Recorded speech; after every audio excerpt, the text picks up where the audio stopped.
Hello, my name is Hank Quentz, and today I'm here with my friend and fellow author, Karen Cavalli. Karen has a new book out called Bad Mind, and we're going to be talking about that today. And wait a minute, I lost it. It was here for, for a while. Uh, but while we're doing this, Karen, why don't you tell us a bit about yourself while I try and find the cover? Sure. So I am a fiction writer, also a nonfiction writer, and I've had work published. Oh, and there's Bad Mind. There's the cover of my book, Bad Mind, which you can find on Amazon, Barnes and Noble, and Kobo. And so I write fiction and nonfiction, and I have been published in books, in magazines, online, and in the old-fashioned hard copy and paperback books. And my work, some earlier work won awards. I won, for example, an outstanding secondary science award for a sociological book that I did with a co-author. And most recently, in the most recent years, I've been increasingly interested in what you might call otherworldly experiences or otherworldly encounters. Some people call them paranormal encounters, the anomalous. And then, for example, Sequoia Trueblood says, well, they're just another face of spirit. So I became more and more interested in writing about these topics, and in particular, the taboo that I believe exists in America and other places around speaking openly about these kinds of one-on-one encounters. You know, it's okay to speak about heavenly topics such as, or the abstract topics such as cosmology or astrophysics or particle physics, you know, like standing around at work, talking with friends or church members or pals, whoever. But, you know, the casual everyday conversation, those kinds of topics are okay. But if you, for example, say, you know, last night I had an encounter with an alien and I was taken on a ship and shown the galaxy, you're probably not going to get a great reception. You might get the eye roll. You know, there's a spectrum. Out and out ridicule. Sometimes what I've gotten is sort of a gentle, passive aggressive ridicule, sort of a mocking. And that disparity really interested me. And at the same time, and this was a number of years ago, I was also traveling for work. I was traveling to India and China, and also working with people from a lot of different parts of the world, New Zealand, Australia, Mexico, Canada, the Emirati of Dubai. And I just started talking to people about, you know, have you ever seen a UFO? Something like that. And I was just astounded at the majority of people said either yes, or they said, well, not a UFO, but. So that's, I initially started writing essays, and then more and more, I felt a kind of, I don't know what the term would be, an obligation, but just a real desire to support those who'd had these encounters, who were just average everyday people like me. And they were people who had not come out about their encounters. In many cases, I was the only one they had told because they feared the ridicule. In some cases, they feared losing their job. And so they were wanting to have a public voice about these things, but there was just such a big gap between what was acceptable to talk about and what wasn't. And it just astounds me that in our American culture and other cultures, but particularly here in the US, we have cleared the way to talk about so many things. But yet we still we keep an exception when it comes to everyday conversation and one person saying, I believe I encountered a demon last night. You know, just imagine what the reaction would be. So that's a summary. That's a summary of myself as a writer, a little bit about my work background. Oh, also, I have, for the most part, not made my living as a writer. I would have loved to have, and would have loved it if my first two books that were published through traditional publishing had done so well. I could have made it as a writer, but I never made enough money as a writer. Maybe I will now with Bad Mind. Yeah. uh, It's a but common theme with writers. I know, and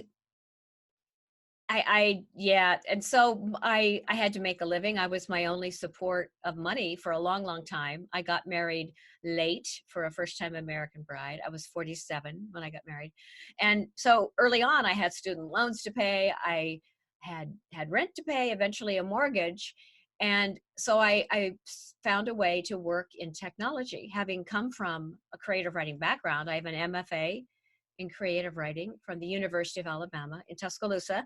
I went there specifically to study with Margaret Atwood because she would be there for a semester. And so I had student loans to pay. I had to make a living. At that time, it was still possible for someone without a lot of background to get into technology. And so I did.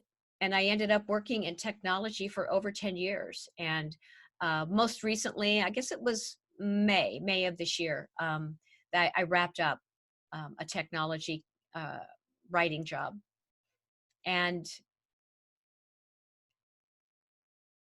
lost my train of thought. Oh well, just that sad song about writers always singing, not being Yeah. able to make it as a writer. So, okay. So let's talk about something else. What do you Okay, want your readers to take away from the book? let's see. I would love at a very high level for readers to take away that this thing we call reality, this world we live in, is actually much bigger than most of us could ever imagine. That there are things that go on that may not be provable, at least in terms of how we say things should be proven, which is usually the scientific method, via the scientific method. But that there are other realms of perhaps places where beings we wouldn't recognize at all being similar to ourselves, where they exist. And also to come away with, or at least an open mind to that, to also come away with, after reading the book, some awareness and some knowledge of the history that paved the way for us to consider it taboo to speak openly about these one-on-one encounters with the otherworldly. Because I was so curious about, why do so many people, at least those I spoke to, feel afraid to talk about these? So I started looking at the history, and I did actually find what appears to be the definitive point when it no longer became acceptable to acknowledge these other realms, and in fact became punishable by burning at the stake if you said these realms existed. And this point in time was 13th century Spain. And at that time, Spain was and nearby countries was the intellectual center of medieval Europe. And because it was geographically a small area, there was a lot of communication and discussion between the thought leaders of the day. And those thought leaders were from two major groups. Um, the Catholic Church, Christianity, and the Islam religion. And the people of both of those religions, they all, for the most part, were living in that tiny geographical area. So were the thought leaders and the scholars of both of those groups. And about that time, there was a lot of debate in both of those religions about whether or not they would include in their teachings the mystical. Before that, the mystical had been a part of Christianity and had been a part of Islam. And there were thought leaders in both groups who wrote about that. And just to give you a sense of how closely these two, that the Islam thought leaders interacted with the Christian, two of the main ones had either were given or they took Latin names. They're given names might be something that we recognize more as someone who's Muslim or someone who's of the Islam faith, Ibn Arabi. But these two individuals who really influenced both of these groups, the Islam religion and the Christian religion, were two Islam men, but they had Latinate names. One was Avicenna, the other one was Averroes. Okay, they sound kind of the same. Yeah. And one of them represented what we would call Platonic thought. And by that, he believed, and the Catholic Church was considering, that humans had the ability on their own, by their nature, to contact the realm of the angels or the realm of other beings, as well as being able to be humans who live in the rational world. So Plato and the Islamic philosopher who represented him, his thought, believed that we could have that dual nature, and we could. The Celtics believe that also. They were very well into spiritual life, and Right. having multiple realms. Exactly. And so when we talk about the Celtics, are you thinking, for some reason it sprang to my head like 300 or 400 what do we say now? Common Era. Sorry. Yeah. Is that roughly, or are you thinking beyond that even? It's much later than that. I think even the England around the time of the Anglo-Saxons, there was a lot of belief in the mystical and spiritual realms. Oh, right. Of course. And of course, yeah. Celtic also included parts of France, Scotland, Ireland. Mm-hmm. Yes, and I just someone just mentioned to me that Queen Elizabeth had an advisor who had a mystical bent, and his name was John Dee. John Dee, yeah. Yeah, John Dee. And so I'm excited. So now I've got more good things to read. And so Queen Elizabeth would have been, wait, if I got my monarchs correct? Yeah, it was Elizabeth, John Dee. When was her reign? 1500s. 1500s, okay.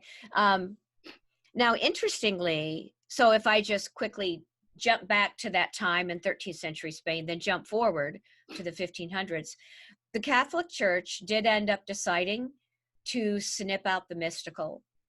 And according to the scholars that I'm reading now, one is a French, he was at the Sorbonne, he was a professor of Iranian philosophy.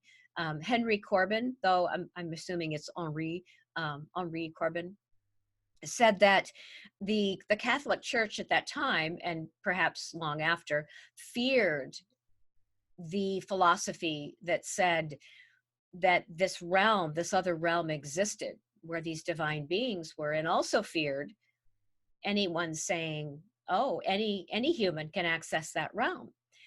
And they feared it enough that they snipped out the mystical and said, we are not going to include, I'm paraphrasing, we're not going to include the mystical. We will not be teaching it. It is not going to be something that's acceptable for a person to believe that they can contact these other realms.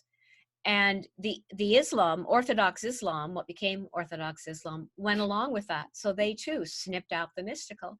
And those philosophers, there was a mystic named Ibn Arabi, who was alive at that time, being open about that, and he had been open about his beliefs and what he was developing, his spiritual abilities and teaching others. He could no longer remain in Spain and medieval Europe. So he ended up heading east, went to Iran, and what he was developing is what we now know today as Sufism. So the Catholic Church was pretty serious about enforcing that there would be not only no mystical, but there would be no belief that an individual could access the divine on their own. They had to have an intercessor. They had to have a priest. And so then if we fast forward to the 1500s, there's a number of examples where the church got serious about that. Copernicus, who I think he died in mid 1500s, he had a very secure position with the church, and this, I believe, was Poland. But he was a part-time astronomer, and he wrote a little book, 40-page book. And in it, he said the Earth, revolves around the sun, which of course was heretical. And the church, contradicted the Bible. exactly, yeah, and the church made it publicly known that, you know, that they frowned upon this, but he wasn't, that I know of, well, he wasn't punished, and I think he was near his death at that time. He wasn't punished. He didn't lose his position. Then just a few years later, this would have been closer to the late 1500s, another religious person with looser ties to the Catholic Church came along. His name was Giordano Bruno. And he had had a position with the Catholic Church, but he kept running into trouble because he kept reading books that were forbidden. So he eventually lost that position, but he decided he would write his own book, self-published basically, so that he could use as kind of my term, marketing collateral, so he could get jobs teaching. And so he wrote another work he took it even further than Copernicus. Bruno said there are innumerable suns, there are innumerable planets, and innumerable beings on those planets. Well, this time the church came down hard. They imprisoned him for 7 years, and then they burned him at the stake in 1600. So I began to realize, wow, we as humans have a very long and old history that perhaps fuels this fear that if we talk about these forbidden things, these one-on-one encounters with the extraordinary, we're going to get in big trouble. And so the book, the collection of essays, I started out actually mostly writing about, sort of tongue-in-cheek, about my own experiences. I wanted to reach a broader audience, and by that I mean the skeptics, the closed-minded skeptics. And I spent a fair amount of time in academia, getting my BA and then my Master of Fine Arts, my MFA, and then teaching for a little while. So I knew that audience was especially resistant to speaking openly about these encounters. And I never spoke of mine. We ridicule people who did. So I wrote to that audience in mind. So I wrote sort of with an irreverent tone, a little bit like, sort of a shallow American who's writing about deeper things. And I wanted it to be humorous. I wanted it to be accessible. Well, then when I started talking to people and I was traveling a lot. So everyone I asked, have you ever seen a UFO? And, the usual answer of no, but. So I began writing down their stories and getting their permission to use their stories in more essays. And I realized I still wanted to write about these individuals' stories in an accessible way. But of course, I did not want to in any way come off as irreverent or try to make light of it, because I know in my own experience, it was such a struggle to come to terms with my 30 years of what I called secret experiences, 30 years of encounters with a multitude of otherworldly beings and objects. I knew how hard won it was to weave that into who I was, and how painful it was to have people really just shut the door on what I said was real for me. I mean, they slammed the door. And so I wanted to be respectful and to these people who had never voiced what they'd encountered to anyone else. And so the tone is a little different toward the end of the book. No, I guess about midway through to the end of the book, the essays. And that's what the book is a collection of all of these individual stories. And I'm hoping that those who find the topic laughable will think, oh, okay, this sounds like a jolly read. I'll read it. And then maybe, I don't know, maybe feel a little bit more open to those possibilities. Because it's interesting to me that when there are certain groups that we don't give that reaction to, people who do believe in divine beings. For example, someone who's very vocal about their Christian faith. It seems to me that at least I don't encounter it very often, where others will grill them and say, well, do you have proof of your God? Has he left evidence? Can you document this? Has he been scientifically proven? We never say that. We just respectfully, oh, okay. I mean, we might behind our back, but it's pretty rare, I have seen, that we make fun of people of certain beliefs. For example, True, yeah. yeah. True. Okay, Yeah. that sounds really interesting. Good. Yeah, Glad you think. yeah. So I guess that would be about it for now.